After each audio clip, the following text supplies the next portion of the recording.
Outlet पर होगा आपके सारे फिजिक्स के इंस्टीट्यूट मैथ्स और उसका सफाया। बस अपने फोन से क्वेश्चन की फोटो खींचो, क्रॉप करो और तुरंत वीडियो सोल्यूशन पाओ। डाउनलोड कीजिए डाउटनेट ऐप अभी या फिर व्हाट्सएप कीजिए अपने डाउट्स 8 400 400 400 पर।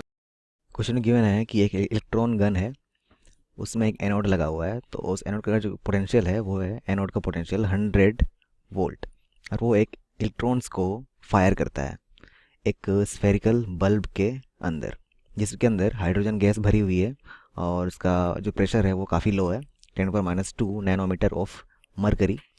और वो क्या है कि जैसे वो फायर करता है तो एक मैग्नेटिक फील्ड को उस स्फेयर के अंदर सेटअप कर दिया जाता है, जिसका वैल्यू है 2.83 इंटू 10⁻⁴ टेस्ला। तो वो क्या है कि इलेक्ट्रॉन के पाथ को वो कर्व बना देता है, क्योंकि वो कुछ फोर्स प्रोवाइड करता है, सेंट्रीपिटल फोर्स प्रोवाइड करता है इलेक्ट्रॉन्स को, मूविंग इलेक्ट्रॉन्स को। तो उसकी वजह से क्या होता है, इलेक्ट्रॉन्स एक सर्कुलर पाथ में मूव करने लगते हैं, जिसका रेडियस है 12 सेंटीमीटर। अब इसके बाद क्या है, इन सभी डेटा को यूज़ करके हमें रेशियो निकालना है E/m का, यानी कि charge of electron divided by the mass of electron कितना होगा, वो हमें यहाँ से पता लगाना है। तो क्या यहाँ पे एनोड पोटेंशियल क्या गिवन था, V naught is equal to लिख देते हैं, यहाँ पे 100 वोल्ट लिखते हैं। और जो मैग्नेटिक फील्ड का वैल्यू है बी, वो है 2.83 इंटू 10⁻⁻⁴ टेस्ला। और जो सर्कुलर ऑर्बिट में जो इलेक्ट्रॉन मूव कर रहे हैं, रेडियस उसका कितना गिवन है, R is equal to 12 centimetre, यानी कि 12 इंटू 10⁻⁻² मीटर। अब इसके बाद अगर एनोड जो है वो एनोड जो है इलेक्ट्रॉन गन में, वो अगर फायर करता है इलेक्ट्रॉन को विथ यूजिंग 100 वोल्ट, तो 100 वोल्ट जो पोटेंशियल डिफरेंस है उसे कुछ वर्क डन करना पड़ेगा इलेक्ट्रॉन में, ताकि इलेक्ट्रॉन को कुछ वेलोसिटी मिल पाए और उसे फायर कर पाए।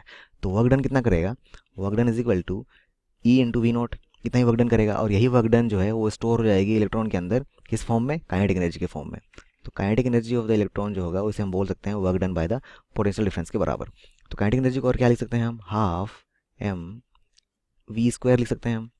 ये फॉर्मूला होता है मास इंटू वेलोसिटी का square is equal to work done by the potential difference. तो वो क्या हो गया, ई इंटू वी नॉट हो गया। तो यहाँ से एम वी स्क्वायर को हम क्या लिख सकते हैं, M V square is equal to 2 into E into V naught, इसके बराबर लिख सकते हैं। अब इसके बाद बेसिकली क्या हुआ, इलेक्ट्रॉन को यूँ फायर किया गया, इसकी वेलोसिटी कुछ इस तरह हुई, और मैग्नेटिक फील्ड का जो सेटअप हो गया वो परपेंडिकुलरली सेटअप हो गया, परपेंडिकुलरली बी, ऐसे हो गया। तो क्या हो गया, ये अपना कर्व, अपना जो इसका जो रास्ता था, जो पाथ था, वो धीरे धीरे करके कर्व हो जाएगा। तो क्या होगा कि इस पे एक फोर्स लगना शुरू हो जाएगा, इस तरह से फोर्स सेंटर की ओर। कौन सा force, because of magnetic field. उसका जो वैल्यू क्या होता है, उसका वैल्यू होता है F is equal to Q V B. कोई भी चार्ज पार्टिकल पे अगर परपेंडिकुलर डायरेक्शन हो अगर मैग्नेटिक फील्ड का और वेलोसिटी का, तो उस पर जो फोर्स लगता है उसका वैल्यू होता है ये यहाँ पे। और ये यही प्रोवाइड करेगा हमें सेंट्रीपेटल फोर्स, सेंट्रीपेटल फोर्स को यही प्रोवाइड करेगा। अब इसको सेंट्रीपेटल फोर्स का और फॉर्मूला क्या होता है, F इज इक्वल टू होता है M V square upon R, ये भी फॉर्मूला होता है। तो क्या लिख सकते हैं हम, इन दोनों को हम बराबर लिख सकते हैं। इन दोनों को लिखने के बाद क्या मिलेगा, Q V B is equal to M V square upon R. तो एम वी स्क्वायर का जो वैल्यू है इसे हम सब्स्टिट्यूट करेंगे यहाँ से, यहाँ पे करेंगे तो क्या आएगा, देखते हैं यहाँ पे, Q V B is equal to M V square का वैल्यू कितना गिवन था, 2 E V0 हमने निकाला था, 2 E V0 अपॉन आर, ये आ गया यहाँ से। अब इसके बाद और हम क्या करेंगे, यहाँ पे ये जो वेलोसिटी है इसका कुछ वेरिएबल्स का कुछ वैल्यू करेंगे, निकालेंगे और उसे यहाँ सब्स्टिट्यूट करेंगे इसी इक्वेशन से, सेम इक्वेशन से। तो यहाँ से हम क्या लिख पाएंगे, इस इक्वेशन से हम लिख पाएंगे कि v is equal to 2E V0 upon m का रूट ओवर लिख पाएंगे हम। तो इस वेलोसिटी को यहाँ सब्स्टिट्यूट करेंगे तो q into 2E V0 upon m का root over into b is equal to 2E V0 upon r, ये हो जाएगा। अब इसके बाद यहाँ पे बोथ साइड अगर हम स्क्वायर करते हैं, बोथ साइड स्क्वायर करते हैं, अब जो क्यू जो होगा हमारा, क्यू जो हमने लिया है पार्टिकल का चार्ज, वो क्या है, इस केस में इलेक्ट्रॉन है, तो उसका स्क्वायर हो जाएगा, बोथ साइड स्क्वायर करेंगे तो 2E V0 upon m into B square is equal to 4E square V0 का स्क्वायर अपॉन आर स्क्वायर, ये आ जाएगा यहाँ से।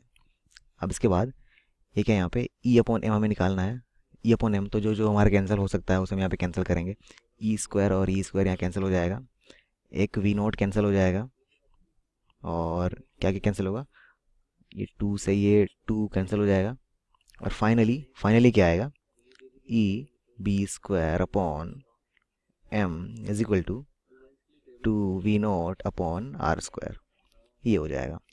तो ई अपॉन एम हमें निकालना था, तो उसे रीअरेंज करेंगे हम, E upon M is equal to 2v0 upon B square R square. जो वैल्यूज़ हैं यहाँ पे उनको सब्स्टिट्यूट करेंगे तो ई अपॉन एम का रेशियो हमें मिल जाएगा जो हमें निकालना था।